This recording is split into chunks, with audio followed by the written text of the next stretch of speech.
গাড়িতে আছে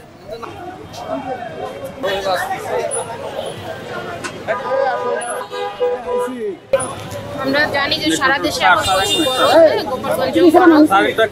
দেখা যায় ঘরে বসেই কাজ করতে লোকজনের কষ্ট হচ্ছে, এত গরম। সেক্ষেত্রে রাস্তায় যারা কাজ করছে, আমাদের রিক্সাওয়ালা বা রাস্তায় একদম রুট লেভেলের লোকজন যারা কাজ করছে, ট্রাফিক লোকজন, রিক্সাওয়ালা, তারপর অটো চালায় যারা, আমাদের ট্রাফিকের লোকজন যারা কাজ করে, এদেরকে মানে সহমর্মিতা প্রকাশের জন্য আমাদের পাশে থাকার জন্য আমরা যেহেতু রাস্তায় অনেক গরমের মধ্যে রাস্তায় কাজ করতে খুব কষ্ট হচ্ছে, তো ওদের পাশে আমরা আছি। এই জিনিসটা এই সহমর্মিতা প্রকাশের জন্যই আজ আসলে